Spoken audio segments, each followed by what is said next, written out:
Stick with me. It's about to get fun. Hi, I'm DK, and I've got some great news I want to share with you today about an organization, a project, a movement that I'm starting here in York County, Pennsylvania. It's especially important that I make this announcement today because today is Food Day, a day that we set aside to talk about food, the health of our communities, the health of our brothers and sisters, and what we can do to create better food, better product, better supply chain, ways that we can connect with our food, and ways that we can be healthy as a community and as individuals. Food insecurity is a real thing, and it's a real thing here in Pennsylvania. 1.7 million Pennsylvanians are considered food insecure, which is to say that they're making choices that we hope no one ever has to make. Do I buy food and groceries, or do I pay my rent? Do I buy food and groceries, or do I buy medicine? The choices where one side is to get some food, one side is to not get food, is just unacceptable in today's economy.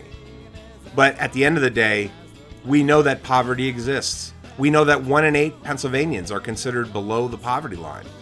All of these things happen while we also produce amazing foods here in this area, especially here in the York County, South Central Pennsylvania region.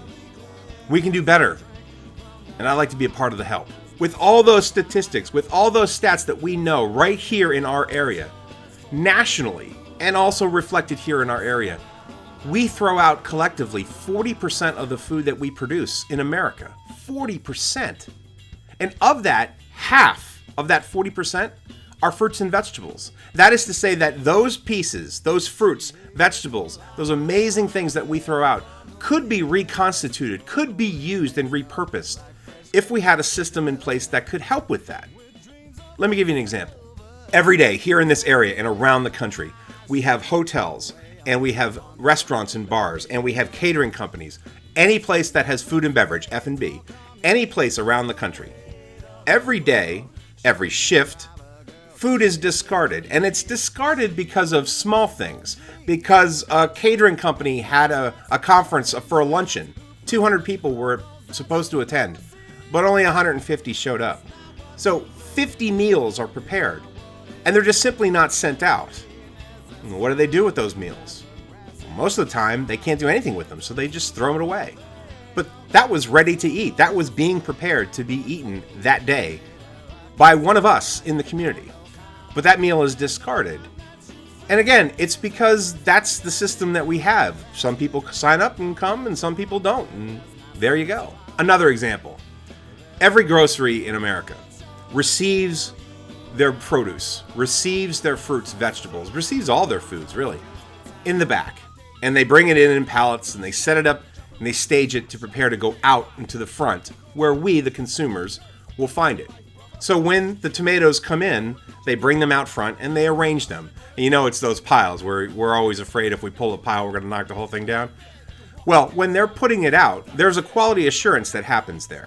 If a tomato doesn't look completely ripe, or if a tomato has a weird bump on it, cosmetically, it just doesn't look like what we all think of in our minds as a perfectly prepared tomato. If it's not that way, it's set aside.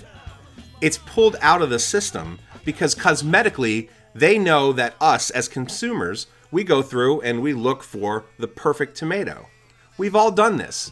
There's nothing bad about what we do. We just want to have a great piece of whatever the fruit and vegetable is. We want it to look good, feel good. And so if it has some kind of impurity, if it has a bump or it has a little bruise or it just isn't perfectly round, we choose out of it. What happens to all that fruit? What happens to all of it? Well, it usually just goes in the back. It usually then gets discarded. Why? Whether a fruit, vegetable, whatever it is, has a cosmetic imperfection or whether it has a bruise, there is still a much, much higher percentage of good food available in that piece of fruit or vegetable. But we don't have a system in place that takes the time to do this, to carve that little bruise out and use the rest of it. I want to bring that to bear. So imagine a system where we go around to these different restaurants and bars and grocery stores, catering companies, any place that has food and beverage, and we receive all this surplus food, this food that is entirely good, nutritious food, but isn't brought to market, isn't brought out to serve, isn't used when it is fully prepared and is almost ready to be discarded? What if we collected all that food, brought it back to a centralized kitchen, and in that kitchen, then prepare it and reconstitute it for use? So that tomato that has a bruise, we cut the little bruise out and use the rest of the tomato for a salad or for salsa or for marinara sauce. Anything like that we could reconstitute good meals and prepare them hot, fresh, ready to go at the moment. And then we bring this food back out to those who need food the most. So going to places like homeless shelters and drug rehabs, halfway homes. We go to the places, we go to the street, and we actually deliver and serve these hot, fresh, ready-to-eat meals in the moment for people who are hungry. And how this is different from other traditional systems within the food service industry, food banks and what have you, is that these food items are prepared, and they're prepared daily. This goes out each and every day. What if we take this a step further? Instead of just using what is considered wasted food, why don't we bring in another group that's considered wasted in some way? Wasted people. We have opportunities for men and women who are in our community coming out of homeless shelters, coming out of prison, coming out of halfway homes, coming out of drug rehab. Folks that are trying to find their way in the society that maybe they've been away from for a bit, whether it's incarceration or they've been homeless or they've had to deal with a drug rehab situation, finding their way back into the community. What if we brought those folks also back to a centralized kitchen? And through a combination of volunteers from the community and these men and women, we sat on one side of the table, cutting, slicing, preparing these meals for other men and women who are on the streets who need our help and need the food. Now imagine, if you will, those men and women coming off the street, out of rehab, out of prison, coming in to help prepare these amazing food items for us to put back out onto the street. Imagine if that group went through a 14-week culinary training program where they are taught the knife skills. They are taught to learn the sauces, the ways to cut foods, the way to prepare food, to build a menu, to work on a service kitchen line. Imagine if that 14-week training was both knife skills and life skills, getting these men and women prepared for what eventually will be the greatest part of this system, jobs. I envision a moment where men and women coming out of these rehabs and prisons and out of homeless shelters learn these skills, these life skills and knife skills. 14 weeks into it, then they are then placed into jobs. We work with the places that are actually donating the food to the program itself to give them ready, prepared, fully served back office kitchen help.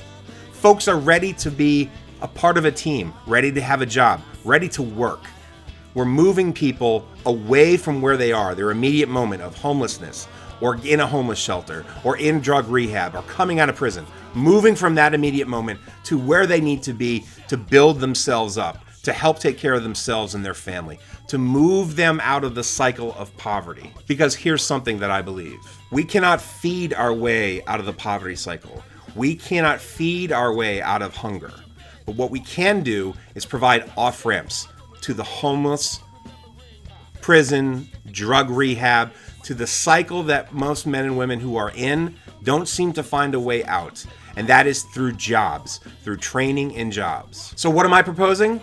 Quite simply this: a place that can take care of wasted food, wasted people, and wasted potential, putting them all in one particular area in partnership with volunteers, corporate sponsors, men and women from the community, with you, on the same side of the table, producing hot, healthy, ready-to-eat meals that we would distribute back out to the community. But while that's happening, they are learning the necessary life skills and knife skills to get them prepared for the jobs that they can have and that can move them out of the poverty cycle. Friends, I believe the time has come for us to build a new system. And to build that new system, I need to work with others in the food service industries. Partners that we hope to work with are all the food banks, all the churches, all the community centers, local government, state government, federal government. Any partners that understand that this idea, the cycle of both poverty and the cycle of hunger, needs to have off-ramps, because believe me, we have more people coming into the system that need our support, and we should be there to do it. But the idea is to move people out of this.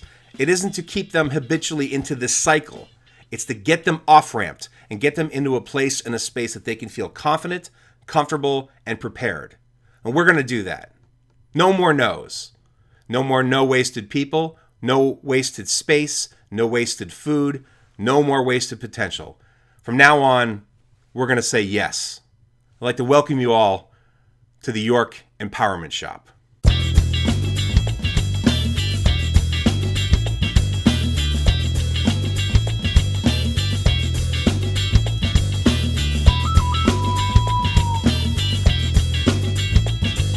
Believe.